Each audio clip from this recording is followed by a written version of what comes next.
ನೀವೇನು ನಮ್ಮ ಚಾನಲ್ಸ್ಗೆ ಸಬ್ಸ್ಕ್ರೈಬ್ ಆಗಿಲ್ಲ ಅಂದರೆ ಈ ಕೂಡಲೇ ಸಬ್ಸ್ಕ್ರೈಬ್ ಬಟನನ್ನು ಒತ್ತಿ, ಹಾಗೆ ಪಕ್ಕದಲ್ಲಿರೋ ಬೆಲ್ ಐಕಾನ್ನ ಕ್ಲಿಕ್ ಮಾಡಿ. First card page of pentacles ಬಂದಿದೆ. ನೀವು ಅಂದ್ಕೊಂಡಿರೋ ಥರ ನಿಮ್ಮ ರಿಲೇಷನ್ಶಿಪ್ ಸ್ಟ್ರಾಂಗ್ ಇಲ್ಲ ಅಂತ ಹೇಳ್ತಾ ಇದೆ page of pentacles. Already married ಆಗಿದ್ದರೆ ತುಂಬ ಆರ್ಗ್ಯುಮೆಂಟ್ಸು, ರೀಸೆಂಟ್ಲಿ ಜಗಳಗಳು ಆಗಿರ್ಬೋದು ಅಂತ ಪೇಜ್ ಆಫ್ ಪೆಂಟಿಕಲ್ಸ್ ಹೇಳುತ್ತೆ. ನಿಮ್ಮಿಂದ ಅದರ್ ಪರ್ಸನ್ ನೀವು ಸಾರಿ ಕೇಳಿ ಅಂತ ವೇಟ್ ಮಾಡ್ತಾ ಇರ್ಬೋದು, ಅಥವಾ ನೀವು ಯಾರಿಂದನೂ ಸಾರಿನ ಎಕ್ಸ್ಪೆಕ್ಟ್ ಮಾಡ್ತಾ ಇದ್ದೀರಾ, ಎಕ್ಸ್ಪೆಕ್ಟಿಂಗ್ ಸಾರಿ ಅಂತ ಕೂಡ ಕಾರ್ಡ್ ಹೇಳ್ತಾ ಇದೆ. ಸೆಕೆಂಡ್ ಕಾರ್ಡ್ ನನಗೆ 10 ಆಫ್ ವಾಂಡ್ಸ್ ಬಂದಿದೆ. ತುಂಬ ರೆಸ್ಪಾನ್ಸಿಬಿಲಿಟೀಸ್ ಇದೆ ನಿಮಗೂ ಅದರ್ ಪರ್ಸನ್ಗೂ. ತುಂಬ ಆಲ್ರೆಡಿ ನೀವು ಬೇಬಿ ಇರ್ಬೋದು, ಸೊ ತುಂಬ ಇಶ್ಯೂಸ್ ಇದೆ ಅಂತ ಹೇಳ್ಬೋದು. ಅಪ್ರಿಷಿಯೇಟ್ ಮಾಡಲ್ಲ ನೀವೇನೇ ಕೆಲಸ ಮಾಡಲಿ, ಅಡುಗೆ ಮಾಡಲಿ ಅಥವಾ ಏನೇ ಸಮಥಿಂಗ್, ಎಷ್ಟೇ ಫ್ಯಾಮ್ಲಿಗೋಸ್ಕರ ಟೈಮ್ ಸ್ಪೆಂಡ್ ಮಾಡಲಿ, ಎಷ್ಟೇ ಲವ್ ಆ್ಯಂಡ್ ಕೇರ್ ತೋರಿಸಿದ್ರು ನೀವು ಅಪ್ರಿಷಿಯೇಟ್ ಮಾಡಲ್ಲ ಅನ್ನೋ ಕಂಪ್ಲೇಂಟ್ಸ್ ಇದೆ, ಅಥವಾ ಅದರ್ ಪರ್ಸನ್ ಅಪ್ರಿಷಿಯೇಟ್ ಮಾಡಲ್ಲ ನಿಮ್ಮನ್ನು ಅನ್ನೋ ಕಂಪ್ಲೇಂಟ್ಸ್ ಕಾಣಿಸ್ತಾ ಇದೆ ನನಗೆ.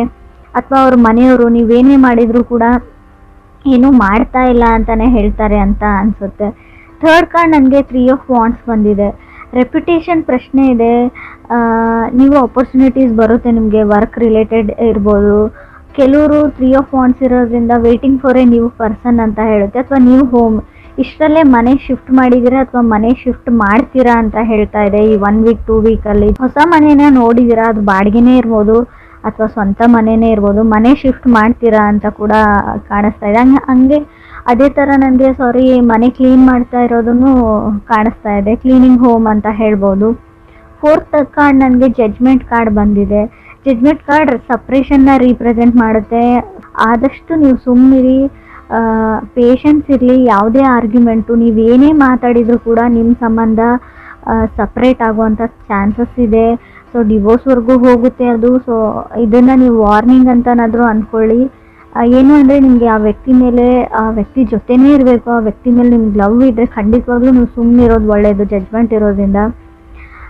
ಕೆಲವರು ಇನಫ್ ಈಸ್ ಇನಫ್ ಅನ್ಬೋದು, ಇಲ್ಲಿವರೆಗೂ ಏನಾಗಿದೆ ಅಷ್ಟೇ ಸಾಕು, ಯಾವುದೇ ಚಾಯ್ಸ್ ಇಲ್ಲ ಇವಾಗ ನಾನು, ಸೊ ನನ್ನ ದಾರಿನ ನಾನು ನೋಡ್ಕೋತೀನಿ ಅಂತ ಡಿಸಿಷನ್ ತೊಗೊಳ್ಬೋದು ನೀವು ಅಥವಾ ಅದರ್ ಪರ್ಸನ್ನು. ಒಂದು ಚಿಕ್ಕ ಆರ್ಗ್ಯುಮೆಂಟು ನಿಮ್ಮ ಸಪ್ರೇಷನ್ವರೆಗೂ ಹೋಗುತ್ತೆ ಅಂತ ಜಡ್ಜ್ಮೆಂಟ್ ಕಾರ್ಡ್ ಹೇಳ್ತಾ ಇದೆ. ಫೈಲಿಂಗ್ ಡಿವೋರ್ಸ್ ಅಂತ ಹೇಳ್ಬೋದು ನಾನು. ಸೊ ಆಲ್ರೆಡಿ ಡಿವೋರ್ಸ್ಗೆ ಫೈಲ್ ಮಾಡಿರೋರಿಗೆ ಒಂದು ಫೈನಲ್ ಜಡ್ಜ್ಮೆಂಟ್ ಕೂಡ ಸಿಗುತ್ತೆ ಇಷ್ಟರಲ್ಲೇ. ಫಿಫ್ತ್ ಕಾರ್ಡ್ ನನಗೆ 7 ಆಫ್ ಪೆಂಟಿಕಲ್ಸ್ ಬಂದಿದೆ. ಸೊ ತುಂಬ ವೇಟ್ ಮಾಡಿದ್ದೀರಾ, ತುಂಬ ಲಾಂಗ್ ಇನ್ನೋಫ್ವರೆಗೂ ಅಂತ ಹೇಳುತ್ತೆ. ಇವಾಗ ಡಿಲೇ ಮಾಡೋಕ್ಕಾಗಲ್ಲ ಅಂತ ಹೇಳ್ಬೋದು. ಯಾವುದೇ ಕೆಲಸ ಇರ್ಬೋದು, ಮೇ ಬಿ ಸಪ್ರೇಷನ್ ಬಗ್ಗೆನೇ ಇರ್ಬೋದು, ಅಥವಾ ಅವ್ರ ಜೊತೆ ಹೊಂದ್ಕೊಂಡು ಇಲ್ಲಿವರೆಗೂ ಇದ್ರಿ, ಇನ್ನು ಮುಂದೆ ಆಗಲ್ಲ ಅಂತ ಡಿಸಿಷನ್ನ ತೊಗೊಳ್ತಾ ಇದ್ದೀರಾ ನೀವು ಅಥವಾ ನೀವು ಕನೆಕ್ಟ್ ಆಗಿರೋ ಪರ್ಸನ್ನು. ಸಿಕ್ಸ್ತ್ ಕಾರ್ಡ್ ನನಗೆ ಮೂನ್ ಕಾರ್ಡ್ ಬಂದಿದೆ. ತುಂಬ ಸೆನ್ಸಿಟಿವ್ ಎನರ್ಜಿನ ರೀಪ್ರೆಸೆಂಟ್ ಮಾಡುತ್ತೆ. ನೀವು ಸೆನ್ಸಿಟಿವ್ ಇದ್ದೀರಾ ಅಂತ ಹೇಳಲ್ಲ, ನೀವು ಇದ್ದೀರಾ. ಬಟ್ ಇವಾಗ ಏನು ಅಂದರೆ ನಿಮ್ಮ ಸುತ್ತ ಇರೋ ವ್ಯಕ್ತಿಗಳು ತುಂಬ ಸೆನ್ಸಿಟಿವ್ ಆಗ್ತಾರೆ. ಸೊ ನೀವೇನೇ ಹೇಳಿದ್ರು ಅವ್ರಿಗೆ ಟ್ರಿಗರ್ ಆಗುತ್ತೆ. ನಿಮ್ಮ ಪಾರ್ಟ್ನರ್ಗೆ, ನಿಮ್ಮ ಪಾರ್ಟ್ನರ್ ಫ್ಯಾಮಿಲಿ ಮೆಂಬರ್ಸ್ಗೂ ಕೂಡ ನೀವೇನೇ ಮಾತಾಡಿದ್ರು ಅದನ್ನು ನೆಗೆಟಿವ್ ಆಗೇ ತೊಗೊಳ್ತಾರೆ. ಸೊ ಅವ್ರಿಗೆ ಒಂದು ಟ್ರಿಗರಿಂಗ್ ಥರ ಇರುತ್ತೆ ಅದು. ಸೊ ಆರ್ಗ್ಯುಮೆಂಟ್, ಜಗಳ ಅಲ್ಲಿಂದನೇ ಸ್ಟಾರ್ಟ್ ಆಗುತ್ತೆ ಅಂತ ಕಾರ್ಡ್ ಹೇಳ್ತಾ ಇದೆ. 7 ಕಾರ್ಡ್ ನನಗೆ ಹೈ ಪ್ರೀಸ್ಟಿಸ್ ಬಂದಿದೆ. 8 ಕಾರ್ಡ್ ನನಗೆ ಕ್ವೀನ್ ಆಫ್ ಪೆಂಟಿಕಲ್ಸ್ ಬಂದಿದೆ. ಸೊ ಎಮೋಷ್ನಲಿ ಎಕ್ಸಾಸ್ಟೆಡ್ ಅಂತ ಹೇಳುತ್ತೆ. ತುಂಬ ಹತ್ತಿದ್ದೀರಾ, ಕಣ್ಣಲ್ಲಿ ನೀರು ಹಾಕಿದ್ದೀರಾ ಅಂತ ಕೂಡ ಹೇಳುತ್ತೆ. ಸೊ ಯಾವಾಗಲೂ ಅವ್ರನ್ನೇ ಚೂಸ್ ಮಾಡ್ಕೊಳ್ತಾರೆ, ಅವ್ರ ಫ್ಯಾಮಿಲಿ ಮೆಂಬರ್ಸ್ನೇ ಚೂಸ್ ಮಾಡ್ಕೊಳ್ತಾರೆ. ಸೊ ನನ್ನನ್ನು ಯಾರು ಚೂಸ್ ಮಾಡ್ಕೊಳ್ಳಲ್ಲ ಅಂತ ಅನ್ನಿಸ್ತಾ ಇದೆ. ತಪ್ಪು ಅವ್ರದ್ದೇ ಇದ್ರೂ ಕೂಡ ಸೊ ನನ್ನ ಮೇಲೆ ಬ್ಲೇಮ್ ಮಾಡ್ತಾರೆ ಅನ್ನೋ ಕಂಪ್ಲೇಂಟ್ಸ್ ಕೂಡ ಕಾಣಿಸ್ತಾ ಇದೆ ನನಗೆ ಇಲ್ಲಿ ಕಾರ್ಡ್ಸಲ್ಲಿ. 9th ಕಾರ್ಡ್ ನನಗೆ ಲವರ್ಸ್ ಕಾರ್ಡ್ ಬಂದಿದೆ. ಸೊ ನಿಮ್ಗೇನು ಅನ್ನಿಸ್ತಾ ಇದೆ ಅಂದರೆ ಮರೆತು ಬಿಡಬೇಕು, ನಾನು ಯಾವಾಗಾದರೂ ಈ ವ್ಯಕ್ತಿನ ಪಟ್ಟಿದ್ದೆ ಅನ್ನೋದನ್ನು ಮರಿಬೇಕು ಅಂತ ಅನ್ನಿಸ್ತಾ ಇದೆ. ಸೊ ಎಷ್ಟು ಮೋಸ ಮಾಡಿದ್ದಾರೆ ಅಂದರೆ ಅವ್ರನ್ನ ಮರೆಯೋಕ್ಕೂ ಆಗ್ತಾ ಇಲ್ಲ ಅಂತ ಹೇಳ್ಬೋದು. ಮೇ ಬಿ ಈ ಮೋಸದ ಬಗ್ಗೆ ಕೆಲವ್ರಿಗೆ ಗೊತ್ತಿಲ್ಲದೆ ಇರ್ಬೋದು. ಖಂಡಿತವಾಗ್ಲೂ ಮೂನ್ ಕಾರ್ಡ್ ಬಂದಿರೋದ್ರಿಂದ ಸಮಥಿಂಗ್ ಏನೋ ಹೈಡ್ ಮಾಡ್ತಾ ಇದ್ದಾರೆ ನೀವು ಕನೆಕ್ಟ್ ಆಗಿರೋ ವ್ಯಕ್ತಿ ಅಂತ ಅನಿಸುತ್ತೆ. ಆದಷ್ಟು ಅವ್ರನ್ನ ಅಬ್ಸರ್ವ್ ಮಾಡಿ, ಸೊ ಪರಿಶೀಲನೆ ಮಾಡಿ. ಸೊ ನೀವು ಲಿಟ್ರಲಿ ಮೋಸ ಹೋಗೋಕ್ಕಿಂತ ಮುಂಚೆನೇ ಅದರಿಂದ ದೂರ ಇರಿ, ಅದನ್ನು ತಡೀರಿ ಅಂತ ಕೂಡ ಕಾರ್ಡ್ ಹೇಳುತ್ತೆ. ನಾರ್ಮಲಿ ಇದು ನಿಮ್ಮ ಪಾರ್ಟ್ನರ್ ಮೋಸ ಮಾಡ್ತಾರೆ ಅಂತಲ್ಲ, ಹಣಕಾಸಿನ ವಿಚಾರವಾಗಿ ನಿಮ್ಮ ಫ್ರೆಂಡ್ಸು, ಬಿಸ್ನೆಸ್ ಪಾರ್ಟ್ನರ್ಸು, ಯಾರೋ ಹೊರಗಡೆ ಇರೋ ವ್ಯಕ್ತಿಗಳು ಕೂಡ ಮೋಸ ಮಾಡ್ಬೋದು. ನೀವು ಮೋಸ ಹೋಗೋ ಚಾನ್ಸಸ್ ಇದೆ. 10th ಕಾರ್ಡ್ ನನಗೆ 9 ಆಫ್ ಸಾರ್ಟ್ಸ್ ಬಂದಿದೆ. ಯು ಆರ್ ಸ್ಕೇರ್ಡ್ ಅಂತ ಹೇಳ್ತಾ ಇದೆ. ಏನು ಅಂದರೆ ಆರ್ಗ್ಯುಮೆಂಟ್ ಮಾಡಿದ್ರಾ, ಜಗಳ ಮಾಡ್ಕೊಂಡಿದ್ದೀರಾ, ಇವಾಗ ನಿಮಗೆ ಭಯ ಆಗ್ತಾ ಇದೆ ಎಲ್ಲಿ ಆ ವ್ಯಕ್ತಿ ನಿಮ್ಮಿಂದ ದೂರ ಆಗ್ತಾರೆ ಅಂತ.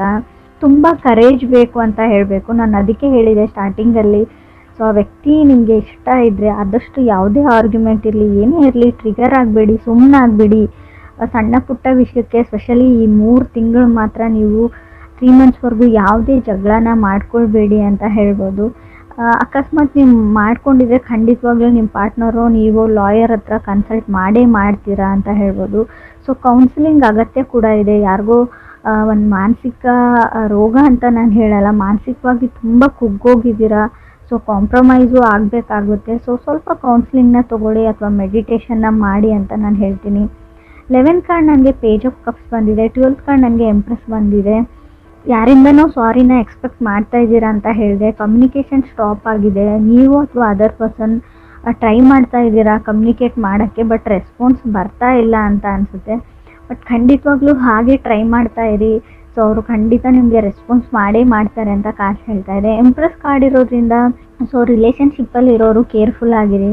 ಇನ್ ಕೇಸ್ ನೀವು ಬೇಬಿನ ಎಕ್ಸ್ಪೆಕ್ಟ್ ಮಾಡ್ತಾ ಇಲ್ಲ ಅಂದರೆ ಸಡನ್ ಪ್ರೆಗ್ನೆನ್ಸಿನ ಹೇಳ್ತೀನಿ. ಸೊ ಆಲ್ರೆಡಿ ಮ್ಯಾರಿಡ್ ಇದ್ದೀರಾ, ಬೇಬಿ ಬೇಕು ಅನ್ನೋರಿಗೆ ಕಂಗ್ರಾಟ್ಸ್ ಹೇಳ್ತೀನಿ. ಸೊ ಕನ್ಸೀವ್ ಆಗೋ ಚಾನ್ಸಸ್ ಕೂಡ ಎಂಪ್ರೆಸ್ ಕಾರ್ಡ್ ಹೇಳ್ತಾ ಇದೆ, ಕನ್ಸೀವ್ ಕೂಡ ಆಗ್ತೀರಾ ಅಂತ ಹೇಳ್ಬೋದು. ಸೆಕೆಂಡ್ ಕಾರ್ಡ್ 10 ಆಫ್ ವಾಂಡ್ಸ್ ಬಂದಿರೋದ್ರಿಂದ ಟೇಕ್ ರೆಸ್ಪಾನ್ಸಿಬಿಲಿಟಿ ಅಂತ ಹೇಳ್ತೀನಿ ನಾನು. ಯಾವುದೇ ರೆಸ್ಪಾನ್ಸಿಬಿಲಿಟೀಸ್ ಬೇಡ ನನಗೆ, ನಾನು ಆರಾಮಾಗಿರಬೇಕು ಅಂತ ಅಂದ್ಕೊಂಡಿದ್ದೀರಾ. ಸೊ ಆಲ್ರೆಡಿ ಮದುವೆ ಆಗಿದೆ ಕೆಲವ್ರದ್ದು, ಆಲ್ರೆಡಿ ಪೇರೆಂಟ್ಸ್ ಕೂಡ ಆಗ್ತಾ ಇದ್ದೀರಾ. ಸೊ ರೆಸ್ಪಾನ್ಸಿಬಿಲಿಟಿ ತೊಗೊಳ್ಳೋದನ್ನು ಕಲೀರಿ ಅಂತ ಕೂಡ ಕಾರ್ಡ್ಸ್ ಹೇಳ್ತಾ ಇದೆ.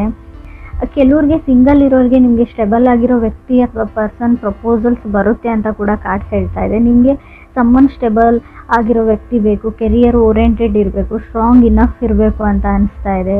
ಸೊ ವರ್ಕ್ ಓರಿಯೆಂಟೆಡ್ ಇರೋವಂಥ ಪರ್ಸನ್ನೇ ನಿಮಗೆ ಸಿಗ್ತಾರೆ. ಸೊ ನೀವು ಇಷ್ಟು ವರ್ಷದಿಂದ ಪ್ರಪೋಸಲ್ಗೆ ವೇಟ್ ಮಾಡ್ತಾ ಇದ್ದೀರಾ, ರೈಟ್ ಪರ್ಸನ್ಗೋಸ್ಕರ ವೇಟ್ ಮಾಡ್ತಾ ಇದ್ದರೆ ಖಂಡಿತವಾಗ್ಲೂ ಆ ಥರ ವ್ಯಕ್ತಿ ಸಿಗ್ತಾರೆ. But 4th card judgment card ಇರೋದ್ರಿಂದ ನಾನು ಖಂಡಿತ ಬ್ರೇಕಪ್ ಮತ್ತು ಸಪ್ರೇಷನ್ನ ಮೆನ್ಷನ್ ಮಾಡಲೇಬೇಕು. ಆಲ್ರೆಡಿ ಆಗಿರ್ಬೋದು, ನೋ ಕಮ್ಯುನಿಕೇಷನ್ ಇರ್ಬೋದು. ಸೊ ಎಮೋಷ್ನಲಿ ಡ್ರೈನ್ಡ್ ಆಗಿದ್ದೀರಾ ಅಂತ ಕೂಡ ಕಾರ್ಡ್ಸ್ ಹೇಳುತ್ತೆ. ಬಟ್ ಇಲ್ಲಿ ನನಗೆ ಕಮ್ಯುನಿಕೇಷನ್ ಸ್ಟಾರ್ಟ್ ಆಗುತ್ತೆ. ಖಂಡಿತವಾಗ್ಲೂ ನಿಮ್ಮ ಕೈಯಲ್ಲೇ ಇದೆ. ಒಂದು ಸಾರಿ ಕೇಳಿದರೆ ಏನೂ ಆಗೋದಿಲ್ಲ ಅಂತ ಕೂಡ ನಾನು ಹೇಳ್ತೀನಿ. ನೀವು ಸಾರಿ ಕೇಳಿರೋ ವಿಷಯನ ಬೇರೆಯವ್ರಿಗೆ ಅಥವಾ ನಿಮ್ಮ ಫ್ಯಾಮಿಲಿ ಮೆಂಬರ್ಸ್ಗೋ ಅವ್ರ ಫ್ಯಾಮಿಲಿ ಮೆಂಬರ್ಸ್ಗೋ ಹೇಳ್ದೇನೂ ಇರ್ಬೋದು.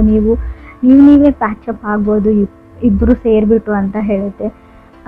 ಯಾವುದೇ ಚಾಯ್ಸ್ ಇಲ್ಲ ಅಂತ ಹೇಳ್ತೀನಿ. ಸೊ ನಿಮಗೆ ಅವ್ರನ್ನ ಬಿಟ್ಟಿರೋಕ್ಕಂತೂ ಆಗಲ್ಲ ಅಂತ ಸೀರಿಯಸ್ಲಿ ಕಾರ್ಡ್ಸಲ್ಲಿ ಶೋ ಆಗ್ತಾ ಇದೆ. ಸೊ ಆ ಥರ ಇರುವಾಗ ನೀವು 3ನೇ ವ್ಯಕ್ತಿಗಳ ಮಾತನ್ನ ಕೇಳದೇ ಇರೋದು ಒಳ್ಳೆಯದು ಅಂತ ಹೇಳುತ್ತೆ. ಹೈ ಪ್ರಿಸ್ಟೆಸ್ ಕಾರ್ಡ್ ಬಂದಿದೆ.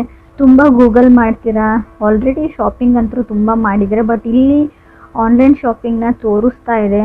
ಸೊ ಇದಾದಮೇಲೆ ಜಗಳ ಆಗಿರಬೇಕು ಅಂತ ಕೂಡ ಕಾರ್ಡ್ಸ್ ಹೇಳ್ತಾ ಇದೆ. ತುಂಬ ಶಾಪಿಂಗ್ ಮಾಡಿದ್ರಿ, ತುಂಬ ಚೆನ್ನಾಗಿರೋ ಟೈಮ್ನ ಸ್ಪೆಂಡ್ ಮಾಡಿದ್ರಿ, ಅದಾದಮೇಲೆ ಸೊ ಯಾವುದೇ ವಿಷಯಕ್ಕೆ ಆರ್ಗ್ಯುಮೆಂಟ್ ಅಥವಾ ಜಗಳ ಅಂತ ಸ್ಟಾರ್ಟ್ ಆಗಿತ್ತು. ಒಂದೇ ಸಿಲ್ಲಿ ವಿಚಾರಕ್ಕಿರ್ಬೋದು ಅದು. ಸೊ ಅದು ಸಪ್ರೇಷನ್ವರೆಗೂ ಹೋಗಿದೆ ಇವಾಗ ಅಂತ ಕೆಲವ್ರಿಗೆ ಹೇಳುತ್ತೆ. ಕೆಲವರು ಇಲ್ಲ ನಾವು ಚೆನ್ನಾಗೇ ಇದ್ದೀವಿ ಅನ್ನೋರಿಗೂ ಕೂಡ 9 ಆಫ್ ಸೋರ್ಸ್ ಬಂದಿರೋದ್ರಿಂದ ಸೊ ಇನ್ ಫ್ಯೂಚರ್ ಮುಂದೆ ಈ 3 ಮಂತ್ಸ್ವರೆಗೂ ಸ್ವಲ್ಪ ಎಲ್ಲ ಚೆನ್ನಾಗಿದೆ. ಸೊ ಓವರಾಲ್ ನಿಮ್ಮ ಲೈಫ್ ಈ ವರ್ಷ ಫ್ಯೂಚರ್ ಬಗ್ಗೆ ನೋಡೋದಾದರೆ ಎಲ್ಲ ಚೆನ್ನಾಗಿದೆ ರೀಡಿಂಗಲ್ಲಿ. ಸೊ ರಿಲೇಷನ್ಶಿಪ್ಪಲ್ಲಿ ಮಾತ್ರ ಸ್ವಲ್ಪ ಕೇರ್ಫುಲ್ ಆಗಿರಬೇಕು ನೀವು.